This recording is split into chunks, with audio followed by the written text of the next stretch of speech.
What does that mean? Appropriating culture? Yeah. Well, cultural appropriation is when like the big one right now. I was listening to the Monday Morning Podcast the other day, and somebody wrote in about cultural appropriation, and they were saying that how mad should people be? There's these two girls, they're white girls in Portland, and they took like a food tour through Mexico to like learn how to make all these really good Mexican foods. Did they get a bunch of diarrhea? Did they get food poisoning? No, Okay. no, that's not what cultural appropriation does not equal diarrhea. Gary. No, I just wanted that to happen because they're two white girls. Well, if you're from Portland smart enough and to they're go in down there to Mexico. take a food tour to learn how to cook, I hope you know not to touch the water. Like that, I would hope that would be planning stage one. You're like, don't touch the water. So they did all this, and they opened their own food truck. Serving Mexican food. So some people are mad that it's two white girls in a food truck selling Mexican food. And Bill Burrs was like, well, I don't know. I mean, if they're doing it well, they're doing it respectfully. So the problem. Well, that's the thing. People are saying, is it cultural appropriation because these girls are making money off a culture that's not their own? Then that's how stupid the world is now. So Eminem's career is based off of cultural appropriation. That's my fucking point. Is because he's a white guy, he can't rap. Oh yeah, yeah. But this is how stupid people get. It's kind of like when you see somebody wearing a. Now I understand his point was if you're not mocking the culture, then what difference does it make? Like if you're enjoying it and you're adding to it, why would it be a bad thing? Right. But people get fucking worked up, bro. So I'm wondering if you're it also depends on the thing. Of course. Like if you're like performing like a Native American burial ceremony for your white friend, then yes, I get that may like, be a bit much. That's a little strange. Like I don't know if that's necessary. No, but people. Like, the thing is, the ones for me is religious stuff. I get food. It's like what? Well, no, people got really mad at like Katy Perry. People got really mad at her for all of her Indian garb, like the sari and the. They get mad at her for that. But see, that's what I mean. It's case to case basis. Yeah. That I understand. That people get mad. But well, that's what I'm saying. In a joking manner, if you're a white kid from Central California who's been to Hawaii maybe once and you're going shaka brah, are you making fun of that culture? Are you being a dumb shit? Like, could someone get mad at you for it, or am I just hoping that you have people hate you because you're doing something that I don't particularly enjoy? You know what I would love? I would love like some random tribe in the middle of the Pacific. Like it was discovered that they started fidget spinners. Oh God. And then like there was a huge social movement to stop fidget spinners because apparently they're cultural appropriation, and then we wouldn't have fidget spinners anymore. That's what I would love. I think my wife would be okay with no more fidget spinners. Yeah. So it came at like here's the problem with things like this. For some reason, like stupid fucking shit like this and like the word lit and like just let's all of the things that are happening with kids these days, they come out of nowhere. It's like overnight. I swear I like opened Facebook one day and it was just fidget spinners. You know, actually, like, no. I want to keep this conversation going. Let's play the music and come back to this. Roll the tape.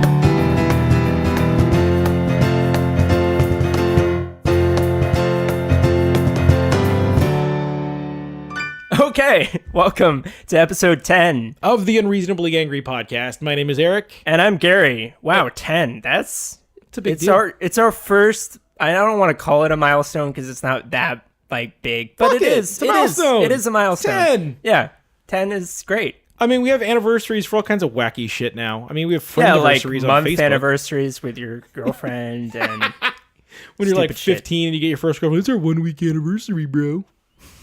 Anyway, continue your anger. These kids and they're fucking. It comes out of nowhere and it fidget blows up spinners everywhere. Are so lit, bro. Oh Jesus Christ! It's shit's fire, yo. No, oh my God! Wow, you just managed to say like 3 things in a row that fucking just piss me off. What's the worst sentence I could come up with? Like, that shit is lit, fam. That'd probably be. Fam, yeah. That'd probably be one. I'm gonna dab with my fidget spinners because they're so lit, bro. Fam. Oh my god. I'm my now by saying these things on this episode, the next like 5 comments we get on Facebook are gonna have fam or lit or shit's fire. Oh my god. Do we have any doctors listening? Can you please prescribe blood pressure medicine for us? No, but you're right. It's fucking stupid. Like I understand. So I don't know. You know where fidget spinners came from, right? Like you know where they came from. That random tribe in the Pacific. No, the actual reason that they're there. What? So from what I understand, I could be wrong, I could be speaking out of my ass, but I was told this, and I'm going to go with it, is that they were originally, that's what they called fidget spinners, is they were for kids that had like attention deficit disorder or ADHD. And so what they would do is they, instead of tapping on their desk or playing with their pencil or whatever, they would play with it so it gives them something to focus on to help keep them focused on the task at hand.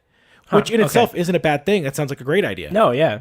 But of course, all for that. If one kid has one and the kid sees one, well, that's cool, man. What happens is other kids can have them. You can't tell them they can't have it because they don't have ADHD. And the next thing you know, it becomes tabletop skateboards. Remember those fucking things? You know what that is? What's that? That's the fucking gluten-free movement. That's what that is. People actually have celiac disease. Yeah. And then everyone is like, what? You're not having gluten? Is that like a diet? Like, does that make you healthier? Oh, yeah. Does that make you like a cool person? Oh, and then you look so skinny. Everything is gluten-free. Yeah. Which is great for celiac people. Yes. It is great. Yes. But here's the problem that we've talked about before, Yeah. not on air, but we've had this discussion. The problem is, like, restaurants think of it as a trend rather than a need for the small percentage of people who actually do get gluten-free because they can't have gluten. Yeah. And then it's not taken as seriously. I mean, it's great that it's spread to so many places, but the problem is it could possibly just lose traction and it could become less popular. And then hopefully not. They won't care anymore. Hopefully not. But like your mom is gluten-free. I have a really good friend who's soon to be fiance.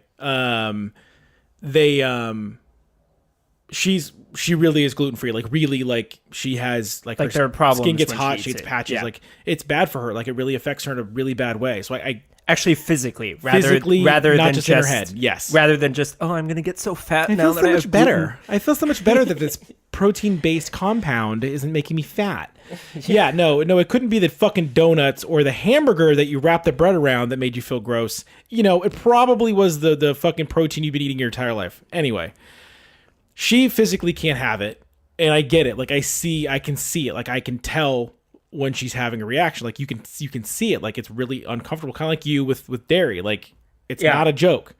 The problem is when you go somewhere. I'm allergic to dairy, to clarify. Yeah. And I have been since birth. And people always ask me, like, you're lactose intolerant? Isn't that awful? Like, you've never eaten ice cream? That's so terrible. And here's the thing, is that, and there's no way they understand this, so I'm understanding it first. Yeah. It's, I've never had any of that stuff, Yeah. so I don't know what it tastes like. You don't know what I don't miss it. Yeah. Yeah. It's like, hey, you haven't had sex with a supermodel?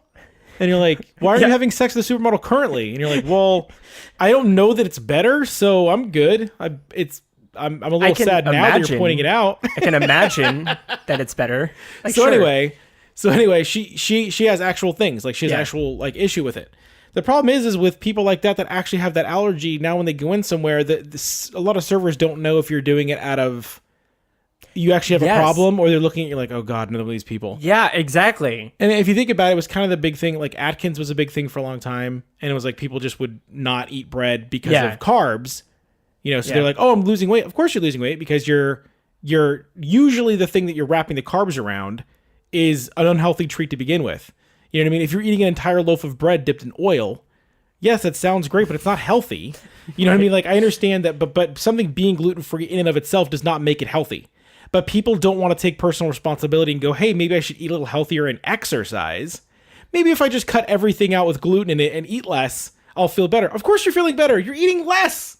Yeah. You're not eating as much bread. Yeah. Well, yeah. But I've lost plenty of weight in my days, like eating bread and eating rice, and it's never caused an issue for me. Now, granted, we're not criticizing you if you choose to be gluten-free, but we are criticizing people who are assuming that by going gluten-free, they're suddenly going to be healthy and skinny. That's just fucking stupid. If you actually sit down, research it, and decide that your diet would be better off, you would be better off without eating gluten, and then you make that decision. Well, and can you get tested? You live by it. You don't just go, oh, maybe today I'll do it. Maybe tomorrow I Oh won't. my God, dude. But yeah, if you make that decision, like vegetarians and vegans who do the same thing, or even people who choose to not eat dairy rather than being lactose intolerant or allergic, that's great. Yeah. But it's when you ask a waiter, well, is this gluten free? And they're like, yes. And then you ask, is this gluten free? And they're like, no, actually, that has this in it. And then you go, oh, that's okay. I might do that anyway. It's or how about this? What are they supposed to think? Like, how about this? How about Mr. Gluten-Free Salad who's drinking a fucking beer? Yeah, you're drinking a fucking wit beer. Yes, that thing is full of fucking gluten. Yeah. And it doesn't matter. But the thing is, I've gotten to a point now when I see that happen, I don't say shit. Because I'm like, you're in your own world of hypocrisy, and that's perfectly fine if that's where you want to live. But it does make me think a little bit less of you as a human being. Like, you're so full of shit. Like you were saying, I have experienced something recently in certain restaurants, like, modern new American burger joint food, like restaurants, where I was there. Like I'll feel differently about asking if something has dairy in it. Okay. Like I'll feel like, is the waiter gonna think that I'm like some hippie who like doesn't ever want anything that comes from a cow or whatever? Which I'm not saying that's bad. No, I mean, I'll say it's fucking stupid. It's stupid. I fucking love hamburgers and I love ice cream, and I don't care if you're all worked up about the bad things that happen to cows. Great, that's a whole other topic. But I'm saying it's bad. It's a whole other thing. I'm not gonna live my life without a hamburger, and I know for a fact neither are you. No, of course. Yeah. Yeah, but you're right. That's a whole other thing. Like, I totally understand why someone would make the decision to be a vegan. Yeah, or a vegetarian. Sure. I respect you if that's what you want to do. I'm not trying to be disrespectful, but no, I understand because I understand protesting what's going on in the food industry. Sure, because it is terrible. And you just watch that fucking thing. But if you do the research, if you really know what you're doing, if you know what you're talking about, then I totally respect you. It's just let's go macro. We can apply this to other things, because just when people do things just for the sake of fucking saying that they did them, we're part of it, like for the sake of saying you're vegan, or like saying that you. Well, no, that's actually my point. rather than actually believing in what you're doing, and actually like being passionate about making that decision. Like, there's a difference. Well, no, that's actually that's my point. When I say fuck you, I'm eating a hamburger, it's not for the people out there that literally like wake up and go, you know what, the amount of carbon emissions that are generated because of cows, blah blah blah. It's not like, I learned this a while back that a lot of times they used to say cage-free chickens, right? And you're thinking, hey, you know what, if they're free-range chickens, I can at least go, hey, it's a little bit better conditions for the chickens.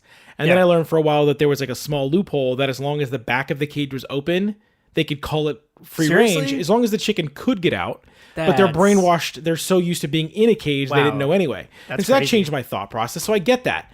What my anger comes from on that kind of shit is I literally had a friend that I used to hang out with who was vegan during the week. That was what she said. I'm not fucking kidding. I'm not exaggerating. My wife could back this up. It was, I'm vegan during the week.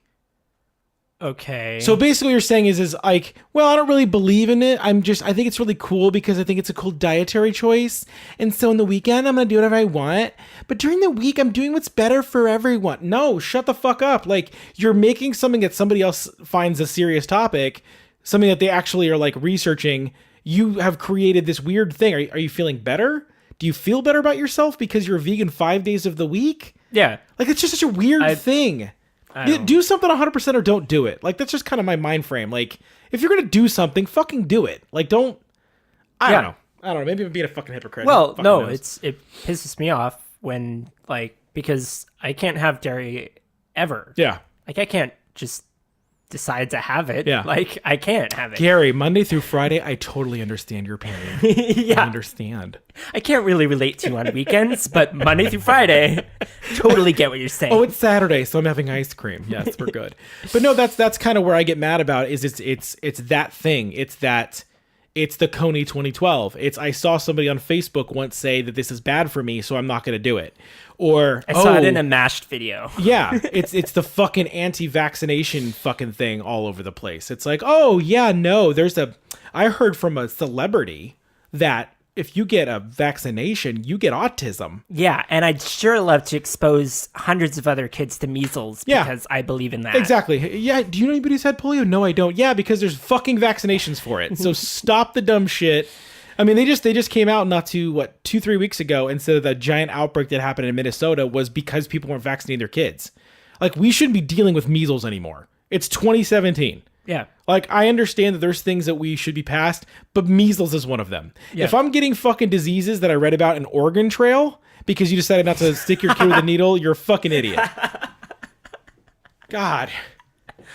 Oregon Trail. That is good. Which actually leads me to something funny. I think you might get a kick out of this. Okay, what? So our generations are a little different. I don't know technically and you could look this up while I'm talking about it. The year range for each generation. And so you have the baby boomers and you have Gen X and then you have the millennials and whatever it is now, Generation Z or whatever. So for a while there, I thought I'd heard Gen Y. Like, I thought that's what I had heard. Like, for a while there, I thought there was a thing called Generation Y, which was after Generation X.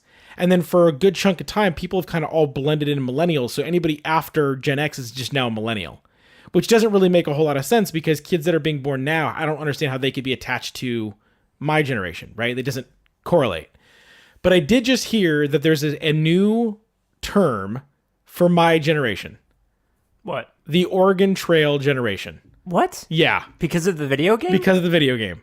Now, Wait. Yeah. So they're completely discounting that there actually was a generation that was on the fucking Oregon Trail because there's a fucking video game about it? Yes. Oh my God. No, I think you should pull this up while we're talking about it because you might get a kick out of it. Now, the thing is, I've always had a hard time. But wait. Go ahead. So you use early to mid. Okay, so millennials are early to mid 1980s as starting birth years and the mid 1990s to early 2000s as ending birth years. What does that mean? In other words, if you were born early to mid 80s through late 90s, you're considered a millennial. Yeah. Okay. Now, my issue with it has always been Generation Z is after that. Exactly. So it went from Gen X. I thought for a while there. Gen X says that it ends around 81, 82? 1980s, early 1980s. Yeah. So I heard people say Gen Y. You don't hear people say Gen Y anymore. You hear people just automatically go with millennials. And for the most part, when you hear millennials, it's used in such a negative connotation that like people like myself don't really like being lumped in because it's like, well, it's because it's the current one that the older people are bashing. Everything's our fault. Yeah. So, I mean, we're going to be bashing Generation Z. We already are. Maybe. Yeah. Fuck your fidget spinner lit fucking fam bro fucking shit. Man, that take was fire. Okay. Wikipedia, oh my God.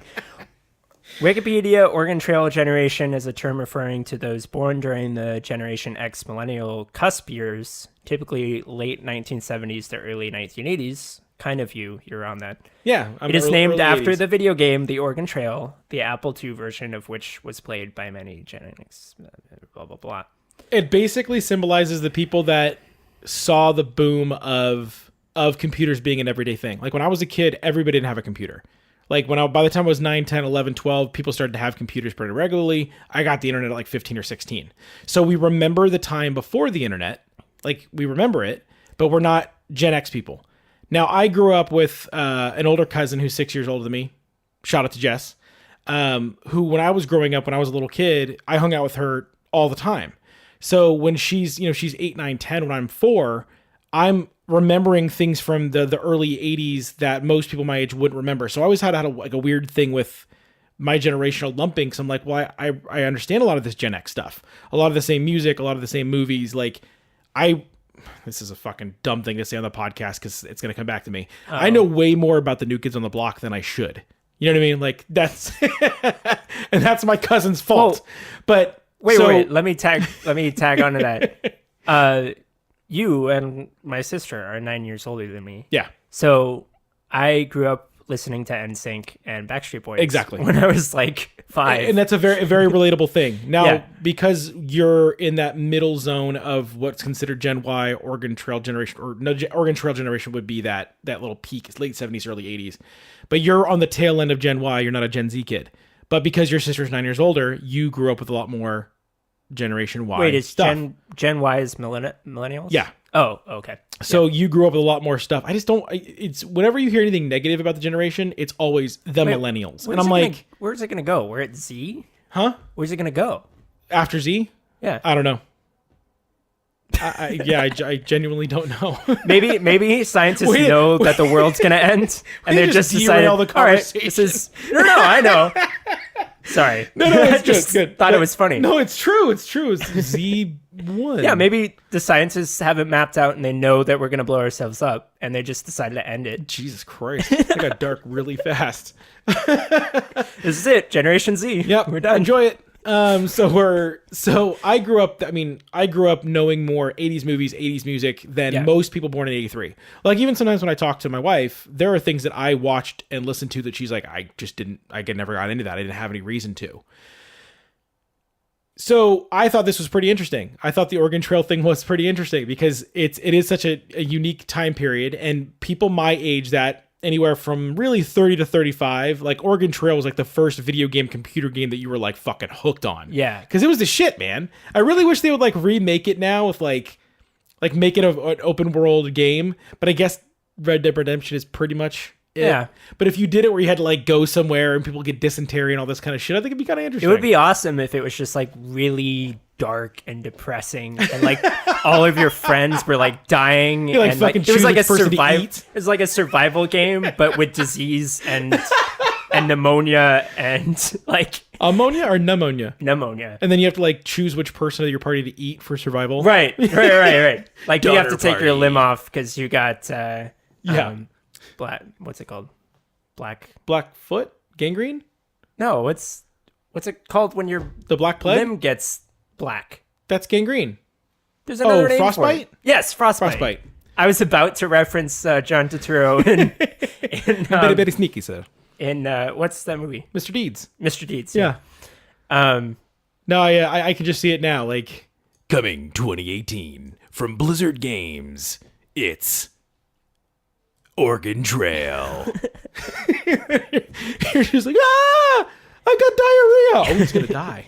Like that's the fucked up thing. Like diarrhea usually meant death. Like diarrhea was like the worst. I mean, it's not fun now. How did we get here? I don't know. How do we ever get anywhere? Okay, so Oregon Trail. let's backpedal. Oregon Trail is a subset of the millennial generation. Yeah, it's that cross between X and Y.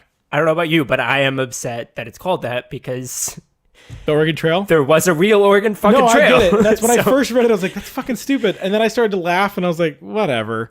Like, okay. I'll take it over being called a fucking millennial. Like, Sure. It's become such a negative word now. Like, you don't ever hear people go, oh man, this millennials are really da-da-da. It's always like, oh, these fucking millennials. Bleh. Okay, and then we got to generations because of fidget spinners. Exactly. And we were mad at fidget spinners. We were talking about how stupid things are that kids do that blow up out of nowhere. Yeah, and how some people might have a use for something like fidget spinners or being gluten-free, and then everyone else fucking rules it. Are we recapping the episode right now? I wanted to go back to our original... What the hell were we originally talking about? We went way off trail. Well, we originally were talking about the Oregon Trail. Off the Oregon Trail. Careful, man, there's a bear. No, we were talking about how like we get upset and how these things just kind of blow up out of nowhere. And then we were talking about like how people take something that used to be something beneficial and then turn it into something stupid and ruin it. So what I was going to say is the things that get popular so quickly, like fidget spinners and whatever, mostly because of the internet, right? And social media. Now, it wasn't when I was a kid. It was just whatever kids told you was cool. Right.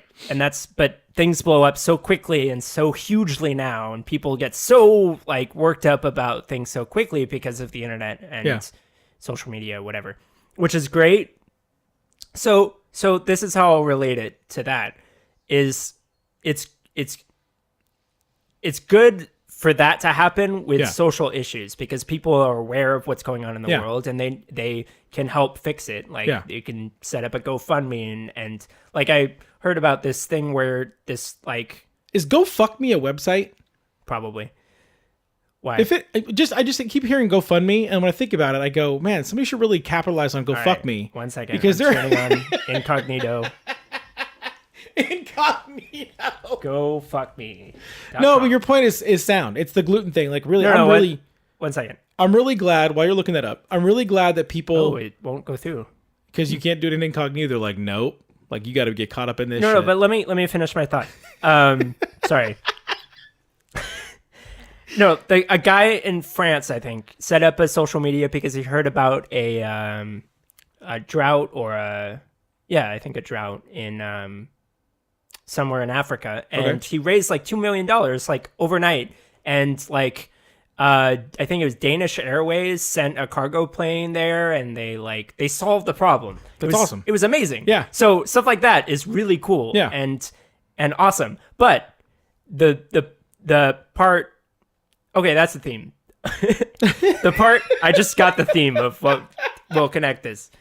When people ruin it for the rest of us. Yeah.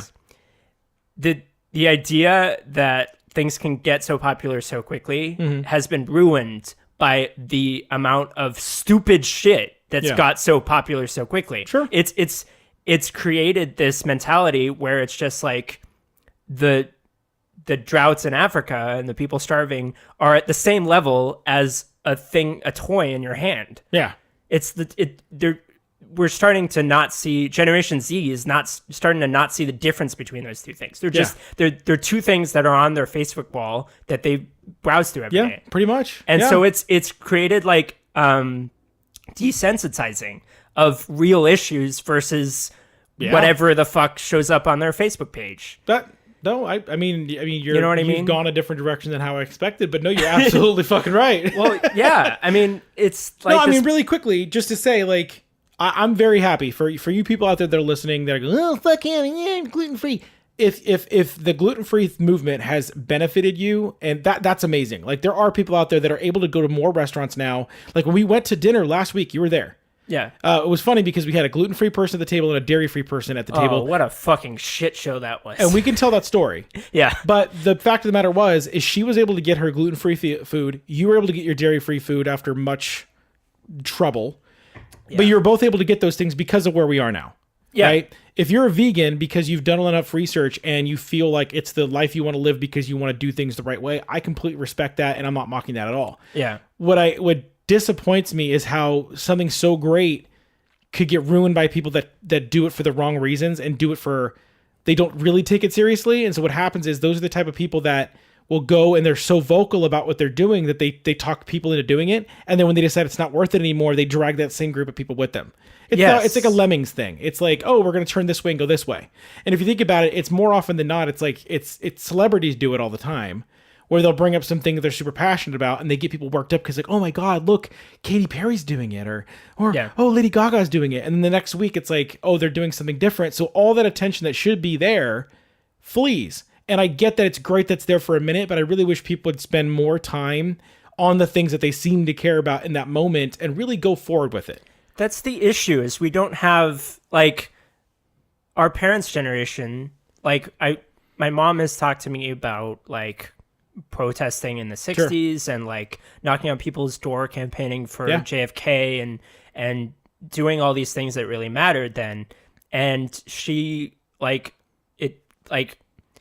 it was really in that generation's heart to make a difference and do something and join the Peace Corps and protest the war and do things. But now what we have are, rather than a generation that cares, that actually cares and actually like does things to change, to make change. Yeah. They just they skip from one thing to the next. Well, we talked about this. They'll focus all of their energy on the earthquake in Haiti, and then they'll focus all their energy on a hurricane, and they'll focus and they'll donate that day, sure, but then, I mean, what is America still doing to help Haiti rebuild? What are they So- doing to create affordable housing in the South after the hurricanes? Like, Yeah. what are we?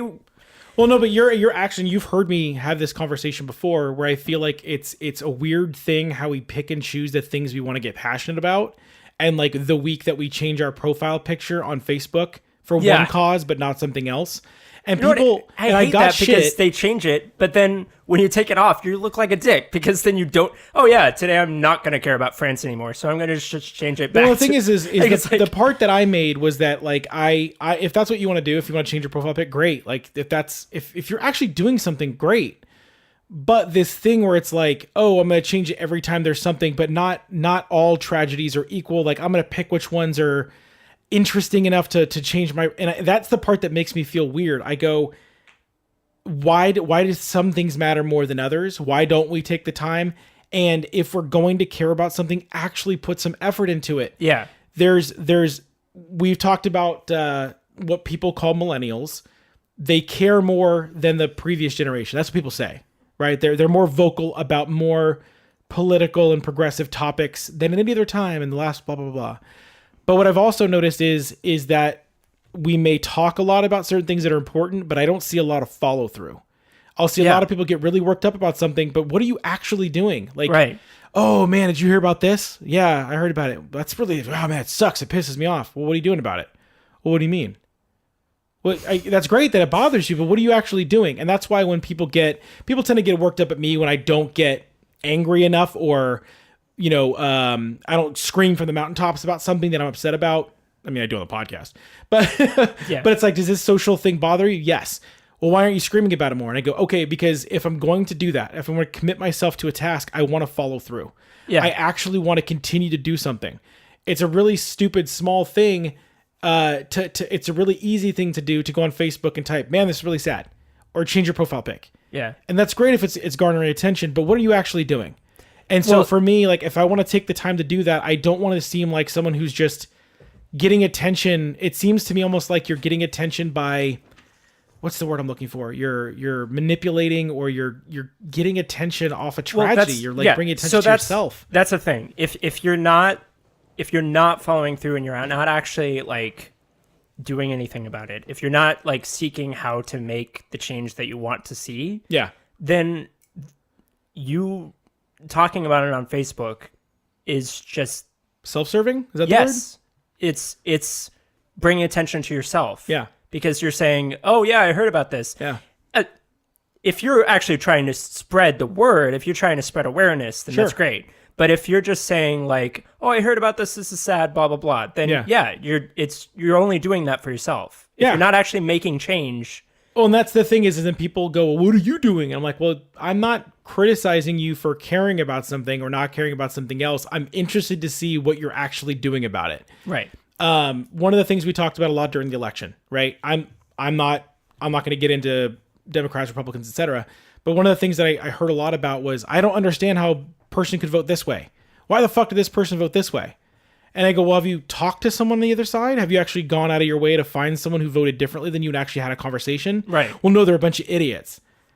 Okay. Then what's going to change? Well, no, if you're surrounding yourself by other people that have the same opinions as you, and you're just basically rehashing the same thought processes over and over again, how does that change anything? How does that make anything better? It's a really stupid, very simple, small, and it's a horrible analogy. But for example, I'm a 49er fan. I grew up a 49er fan. I live in Seahawk country, right? Yeah. I could just go, oh, I hate the Seahawks. But that's not really the kind of person that I like to be. I like to know about their team. I like to know about their players. And so I'll have conversations with people that hate my team and I don't really like their team. But it's fun to talk because you're having a conversation. You're finding a middle ground, even though you may hate each other's teams. It creates such fun conversation. And sports is small, but sports is a microcosm of the world. It really is. People don't give sports that credit. But if you take the small bit there and you expand it into your life and you go, okay, I don't agree that this state should sell alcohol on Sundays. And somebody else goes, oh, well, I think they should. Well, that's fucking stupid. It offends me that you think that.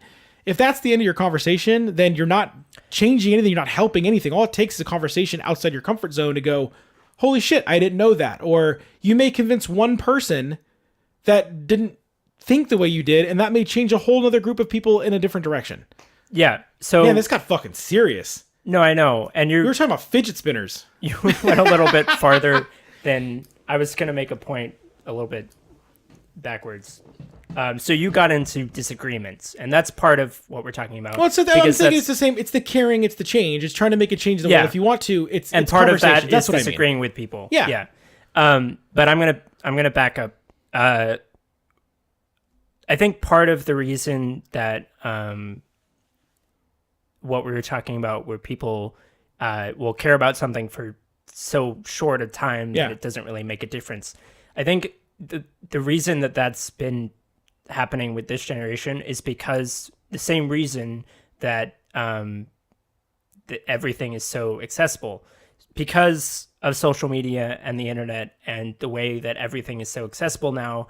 We know more things than we did before. Sure. Everyone has more knowledge about the world than they did before the 1990s.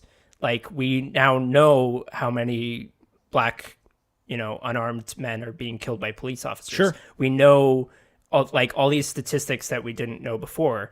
And so that's created a problem where instead of just going, hey, the Vietnam War is bad because my friend was drafted and he died and he didn't have a choice and this is shitty. Sure. Let's elect a different president. Let's, protest. Let's write songs. Let's do something about it. Instead of that, like they knew that was bad because that's the one thing that they knew about. Yeah. But now we know about, for every Vietnam War, we know about 10 other wars. Yeah. And so like, it's hard. We feel like we can't do anything because there's so many things to do. And I mean, I feel like that's part of the reason why we're seeing people struggle with a balance of just talking about things and actually finding ways to do something about them. Yeah. Well, And, I mean, some people just get overwhelmed and they feel like they can't do anything. Well, I don't really like that. I mean, I personally don't like that attitude because I'm like, if you feel like I'm not saying I have that attitude. I'm just No, I'm saying not- I think that's the reason whether you do why or someone else does, this has it's happened. my reason for not liking that is you don't have to try to fix 90 things at once. Like, No, I it know. doesn't- And I mean, go pick one thing you care about and make a small effort. But they don't go. I'm just saying they don't know that. They might struggle with it. Well, that's what I'm saying. That's I understand that it's a struggle, but I don't like that. Like, I don't like that attitude. What I would say to someone who feels that way, there's so many things wrong with the world. I can't fix them all. No, you can't. I mean, realistically, you can't. You can't fix everything. But what you can do is use your station in life, use who you are, use who you know, use your time to go make change in one thing. And there's a ripple effect. One thing that you do, if I see someone online and they post, they're like, hey, we're going to go down to Seattle Children's and we're going to go pass out toys to the kids. That may be the one thing that makes me go, well, fuck, I want to go do that. And then I go do that and I post a picture and make somebody else want to do that. And that's all it takes. All it takes is picking one thing that you actually really genuinely find interesting and go do it. So yeah, that's what I mean. I think that's the problem, is that people they're vegan and then they try not to shop at Walmart and then they do all these things in their daily life that they think is going to make a real difference, when really the sum of all of that is just a little bit better for the world. Just a little bit. You're not really making a dent. It's like, yeah, you're giving a little less money to a terrible country. You're making you're making a little less demand for hamburgers from these terrible farms. Like you're not really making a dent. It's like trying to wash a car with a spray bottle. Like it's not going to work. You have to find, if you want to make a difference, you have to find what you're passionate about and what you're good at, and then apply that to what you really care about. Yeah. Like what you really care about, and maybe even something that affects you personally. And like if you have a friend who's autistic, then donate to charities, like become a special ed teacher, try to find something that actually makes a difference. Yeah. And rather than just all these little stupid things like going gluten-free and like it's not, I mean, I personally don't see how going gluten-free helps anyone. Maybe that's else. a bad example for But no, social people do it change. though. People think that though. They get all worked up about That's it. more of a personal. I mean, it really just find something you care about and give it 100%. Like that's really, for me, that's all I care about. Give it 100%.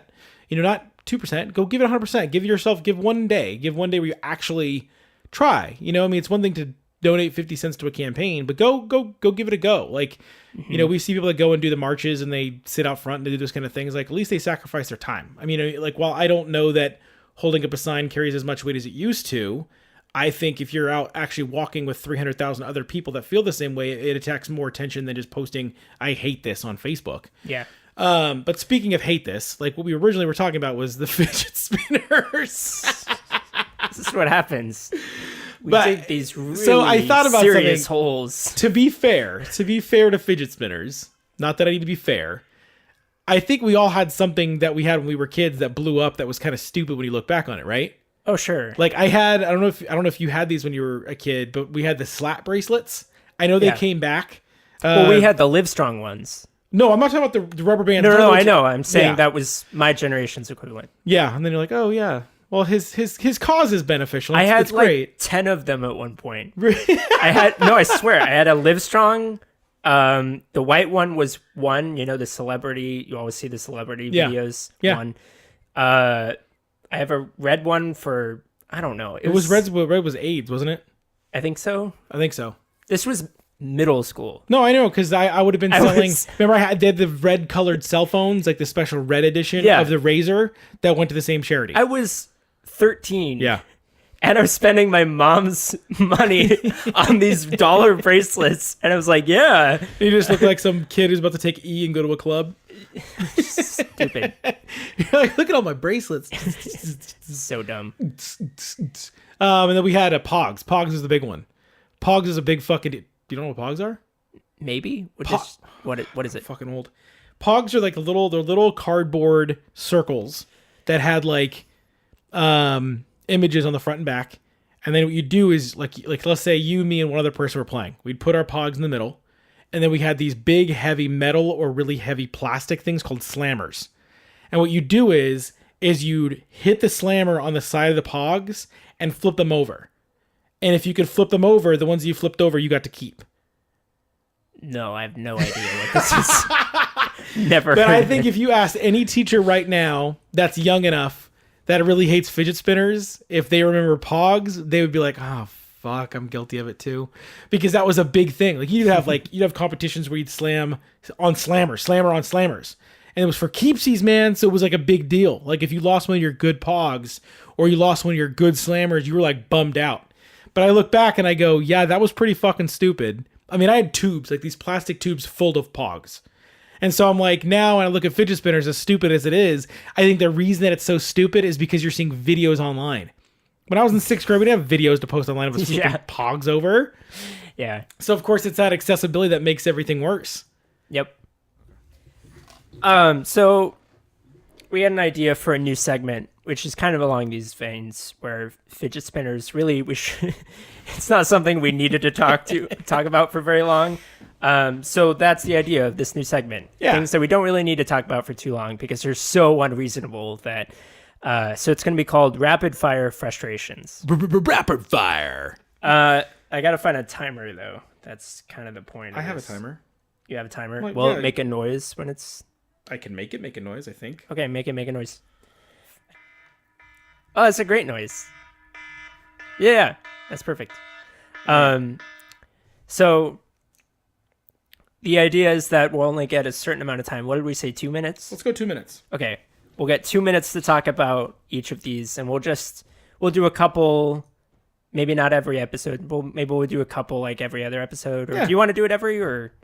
But let's just see Whatever. what happens. We'll see Let's see how we enjoy it. See how people like it. Yep. Are you going topic number 1? Sure. Go for it. Tell me when. And go.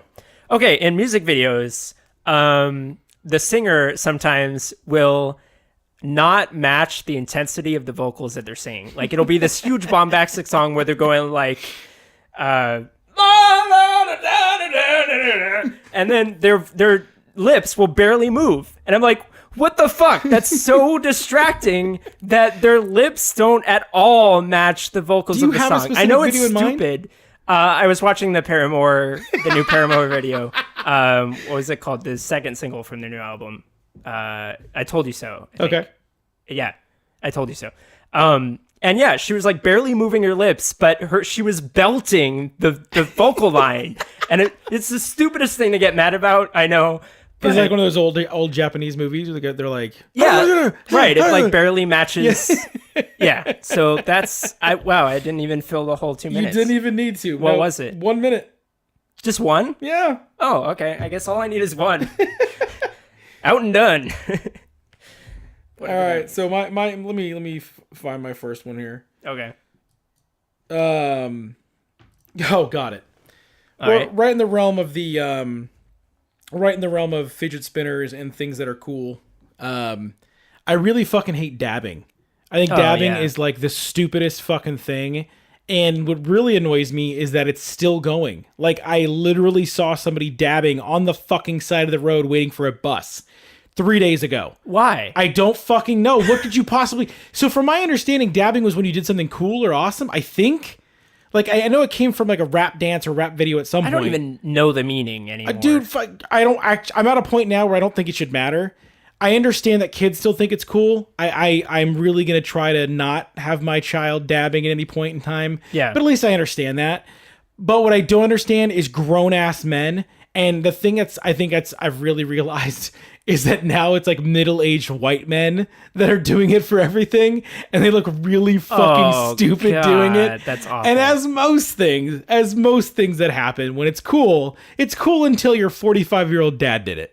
Then it's like, fuck, it's not cool anymore. No. Yep. So I'm on my way to work. It's not cool yet. It's not cool. No. The reason it became part of like normal culture really was because Cam Newton, the quarterback for the Panthers, used to do it after first downs and touchdowns and things like that. So it became a cool thing. But if I remember right, that was 2 fucking seasons ago.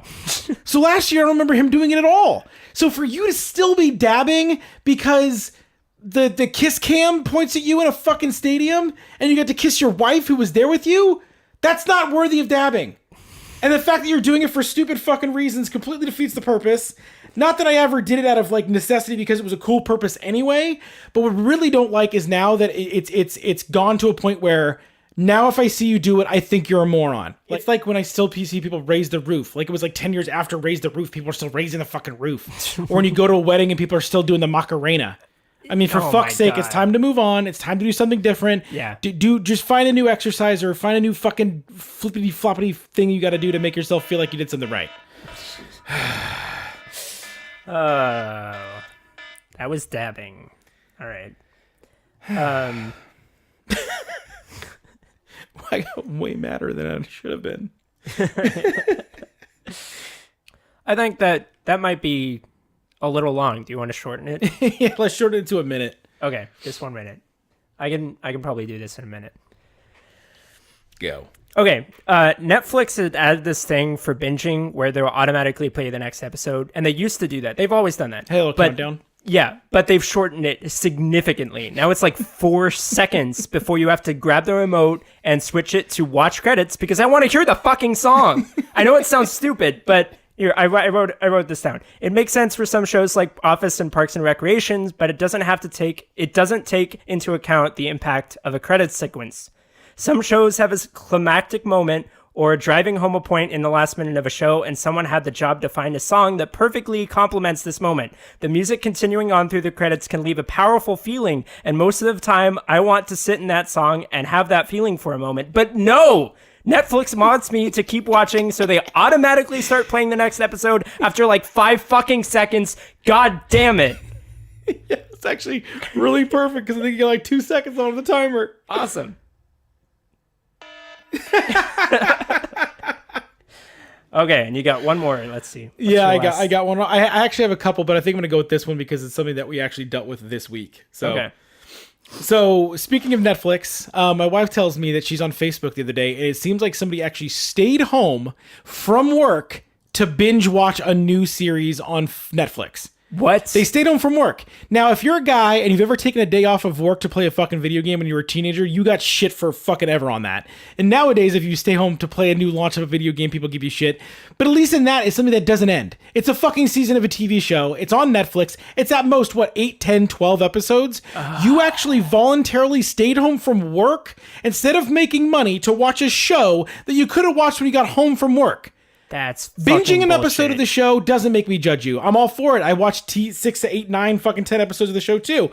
But if you're fucking getting up, and this person got up at 3 a.m, they set an alarm for themselves to wake up early in the morning to start watching the show so they could finish it in one fucking day. Oh my God. If you are that person, and I know you, we are no longer friends on Facebook. Luckily, my wife's a lot nicer person than I am, and that's that. I've never heard of that. That's fucking ridiculous. I like this segment. It just like, it's a quick vent, just out, done. It's therapeutic. It's very therapeutic. Well, let us know what you think. Shoot us an email. Let us know what you think of the new segment. If you have any adjustments you'd like to make, I think the 1 minute is better. Yeah, I think it's better than the 2 minutes. 2 kind of just rambles. Yeah. Yeah. Yeah, that's rapid fire frustrations.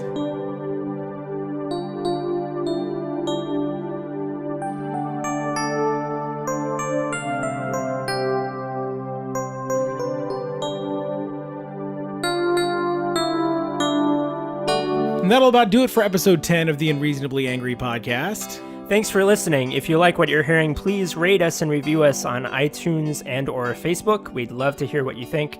And don't forget, you can catch us on your favorite podcast app, Apple Podcasts, and even YouTube. And if you're on SoundCloud, and if you find a piece of the episode that you really like, you can actually leave a little comment on the section of the episode that you enjoyed. Also, if you have any ideas, thoughts, questions, concerns, topics that you'd like us to discuss and get angry about, give us an email at unreasonablyangrypodcast@gmail.com. And until next time, my name is Eric. And I'm Gary. Stay angry, fuckers.